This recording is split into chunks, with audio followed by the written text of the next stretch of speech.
ርኩስ በተቀደሰችው ከተማ እግዚአብሔር ነኝ ሊል ሲቃረብ በዓለም ላይ ያሉ ክፉ ሰዎች በሙሉ በስሩ ይሰበሰባሉ ተብሎ አስቀድሞ በመጽሐፍ ቅዱስ እንደተነገረ ዛሬ ይህ ኢኮሙኒዝም የሚል የዲያብሎስ ሃይማኖት መፈታትን የጀመረው የኛን የኢትዮጵያ ኦርቶዶክስ ተዋህዶ ሃይማኖታችንን ብቻ ሳይሆን በግብጽና በሩሲያ ያሉ የኦርቶዶክስ ሃይማኖቶችንም ጭምር ነው። ለምሳሌ በዚህ በሩሲያ ባሉ የኦርቶዶክስ ሃይማኖት አባቶች በተዘጋጀ ድረ-ገጽ ላይ በተለይ ኢኮሙኒዝም አዌርነስ በሚል ርዕስ የተጻፈው ጽሑፍ እንደሚከተለው ይነበባል። It is the duty of the entire church ይላል ጽሑፉ። It is the duty of the entire church, the royal priesthood of believers, to not only be aware of the issues of ecumenism, but to speak out against clear and public violations of our traditions in order to preserve it, because the protector of religion is the very body of the church, even the people themselves. ይህ ማለት ምን ማለት ነው? ስለዚህ የዲያብሎስ ትምህርት ስለሆነ ስለ ኢኮሙኒዝም ማወቅ ብቻ በቂ አይደለም። ሁላችንም ካህናትና ምዕመናንም ጨምሮ በግልጽ ልናወግዘውና መንከረንም ከሃይማኖታችንና ከባህላችን ልናስወግደው የሚገባን ጉዳይ ነው።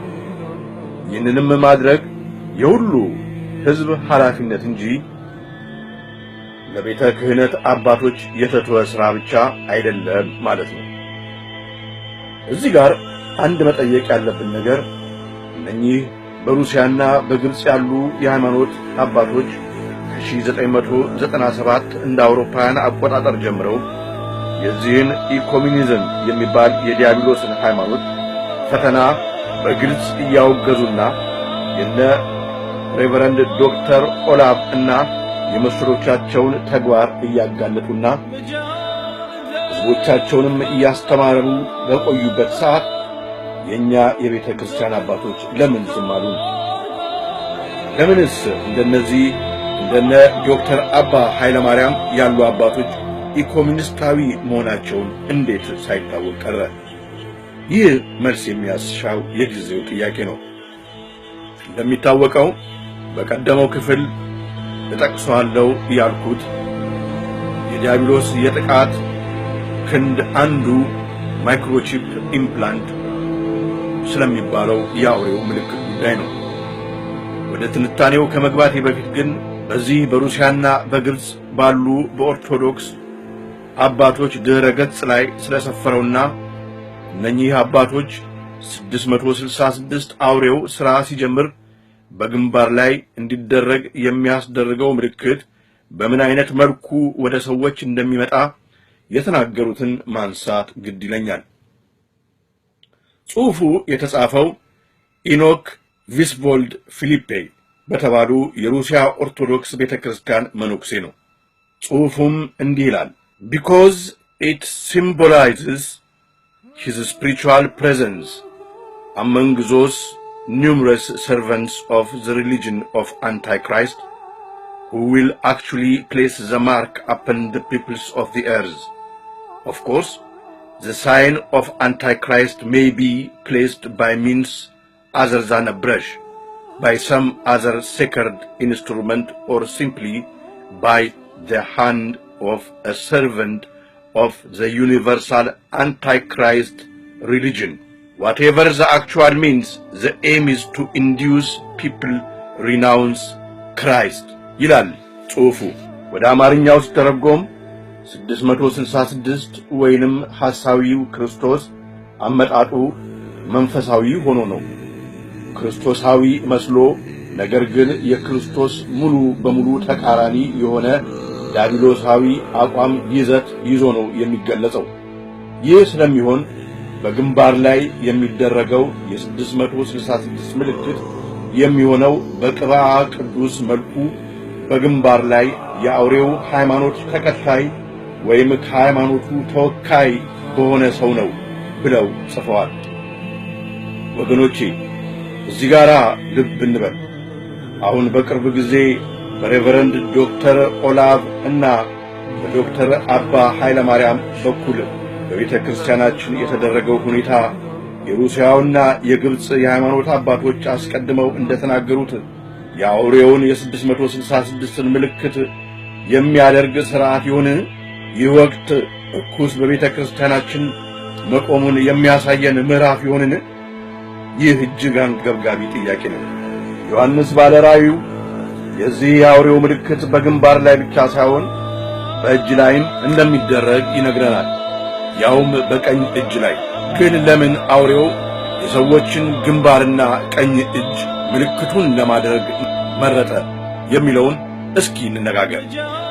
በቅድሚያ ግን 666 የሚለው የአውሬው የስሙ ቁጥር የተባለው ምንን እንደሚያመላክት ባጭሩ እስኪ እንመልከት። 7 ቁጥር ሙሉ የሆነ የእግዚአብሔርን ፍጹምነት ወይም ፐርፌክት መሆኑ የሚገለጽበት ቁጥር ነው። 7 ቀናት አሉ። እነኚህም የፍጥረት ቁጥር ናቸው።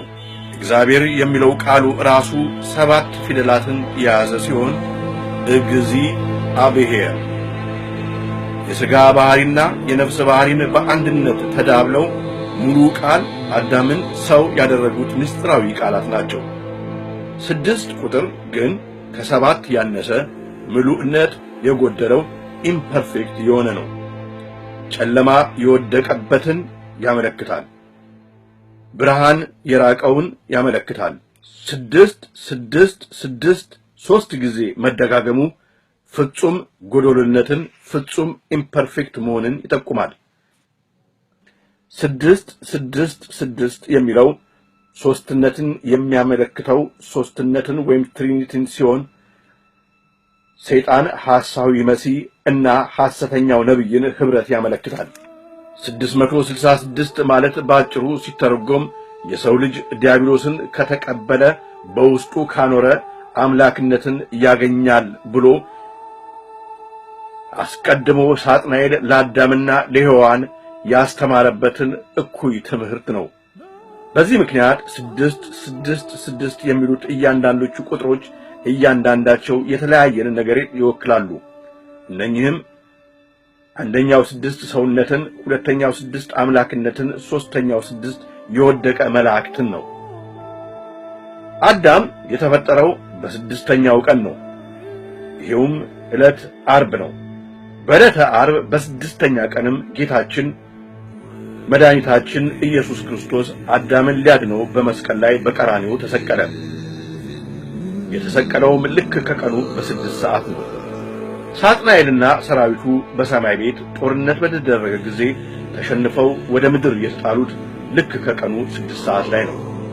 በዚህ ምክንያት 666 ወይም 666 አውሬው ሐሳዊ መሲህ ልክ በ6ኛ ቀን እንደተፈጠረው አዳምን መስሎ በ6 ሰዓት የተጣለውን ዲያብሎስን በውስጡ ለብሶ በዓርብ ቀን በ6 ሰዓት ለሰው ልጅ የተሰቀለውን ክርስቶስን ፍጹም ክዶ እና እኔ ነኝ አምላክ ብሎ ይገለጻል ማለት ነው። በዚህ ምክንያት 666 በምድር ስልጣኑን አውጆ ስልጣኑ በምድር በሚጸናበት እስከ 3 ዓመት ከመንፈቅ በሚሆንበት ጊዜ የዓለም ሕዝብ እንደ ትክክለኛው አምላክ አድርጎ ስለሚቆጥረው አደራረጉም ሆነ አሰራሩ ልክ እግዚአብሔር በመጽሐፍ ቅዱስ በብሉይ ኪዳንና በአዲስ ኪዳናት ታሪኮች እንደምናነባቸው እግዚአብሔር የሰው ልጆችን ሲቀባ በግንባራቸው ላይ በነቢያት በኩል ለተመረጡት ሰዎች የጸጋ ሞገስን ስጦታ እንደሚያደርግላቸው ዲያብሎስን በተመሳሳይ መልኩ እኩስን መንፈስ ለተቀበሉት በግንባር በኩል ያኖርላቸዋል ማለት ነው። ግንባር በስግደት ጊዜ ፍጹም መገዛትን ሲያመለክት፣ ቀና በማለት ጊዜ ደግሞ ፍጹም አምልኮትን ያሳያል። ከሱ ጋር ተያይዞ የሚነሳው የቀኝ እጅ ነገር ነው። ቀኝ እጅ የሚለው ቃል በመጽሐፍ ቅዱስ ከ167 ጊዜ በላይ ተጠቅሶ ሲገኝ የሚያመለክተውም የእግዚአብሔር ኃይል የሚገለጽበትን ቦታ መሆኑን ነው። በዚህ ምክንያት አባቶች በቀኝ እጃቸው ግንባርን በመምታት በግንባር ላይ የታሰረን የዲያብሎስን ኃይል ይረታሉ። በተቃራኒው መልኩ ደግሞ ዲያብሎስ የሰው ልጆችም ላይ የራሱን ምልክት እንደሚያደርግ ምልክቱም ምን አይነት እንደሚሆን በዮሐንስ ራእይ ብቻ ሳይሆን በመጽሐፈ መቃብያን ሳልስም በምዕራፍ 1 በቁጥር 12 ላይ ተጽፎ ይነበባል። ቃሉም እንዲህ ይላል፣ ማደሪያዬንም ላደረግኳቸው ሰዎች ምልክትን አሳያቸዋለሁ። በከዋክብት አካሄድም ቢሆን፣ በደመና መውጣትም፣ በእሳት ማናፋትም ቢሆን፣ በአውሬዎችና በወፎችም ጩኸት ቢሆን እነሳቸው ማደሪያዎቼ ናቸውና በዚህ ሁሉ በልቦናቸው ምልክትን አሳድርባቸዋለሁ ይላል ቃሉ። በዚህ መሰረት እንግዲህ የዲያብሎስ ትግል ቀኛችንን እና ግንባራችንን ለመያዝ ነው ማለት ነው። ቀኝ እጃችንን ከያዘ በረከታችን፣ ጸጋችን፣ መንፈሳዊ ኃይላችን ይደክማል። ግንባራችንን ከያዘ ደግሞ ወደ ፈጣሪያችን ቀና የምንልበት ኃይል ያሳጣናል፣ የዲያብሎስ ያደርገናል ማለት ነው።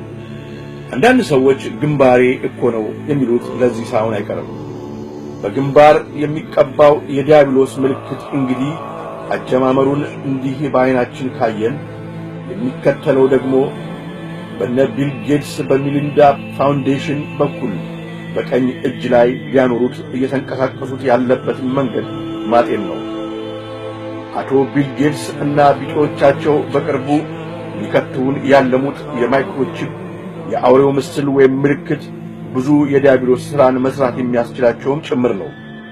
እነኚህም አንደኛ እንዳቀዱት እና በግልጽም እንደሚናገሩት የዓለምን ሕዝብ ቁጥር በከፍተኛ ደረጃ መቀነስ፣ ሁለተኛ የወረቀት ገንዘብን በማጥፋት በእጅ ላይ በተቀበረለት ቺፕ የሚገዛና የሚለውጥ ሕዝብ መፍጠር ማለትም በ666 መንግስት ጊዜ ሕዝቡ አስቀድሞ ቺፑ ከተገጠመለት የ666ን የአውሬውን መንግስት አልቀበልም ለምስሉም አልሰግድም ካለ እንዳይገዛ እንዳይለውጥ ማድረግ በቀላሉ የሚችሉበትን ሁኔታ ለማመቻቸት፣ ሶስተኛ በዮሐንስ ራእይ እንደተገለጸው ይህ አሁን ዛሬ ሕይወት የሌለው ቁስ አካል መስሎ የሚታይ የኮምፒውተር ቺፕ ነገር ግን ነገ በሐሳዊው ነቢይ በኩል ከአውሬው በተሰጠው ስልጣን ቺፑ ሕይወት እንደሚያገኝ፣ ቺፑንም ያስቀበሩ ሰዎች በኋላ ላይ እንደሚሰቃዩ እንደሚሆንም ይህ ሁሉ ተገልጿል።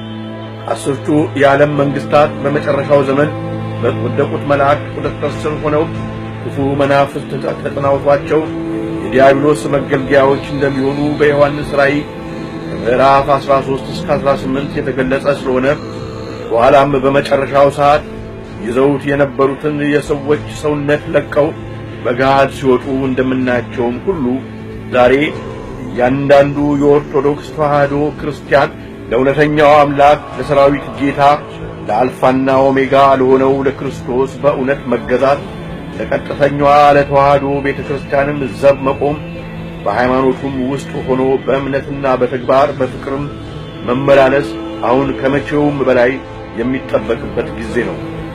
ኢትዮጵያ እጆቿን ከመቼውም በላይ ወደ ፈጣሪዋ ትዘርጋ።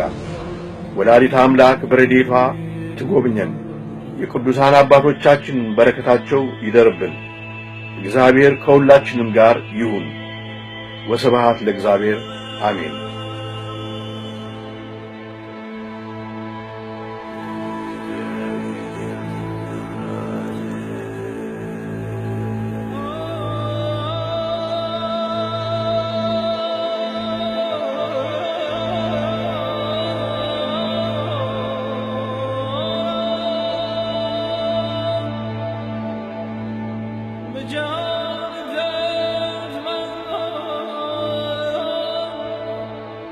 So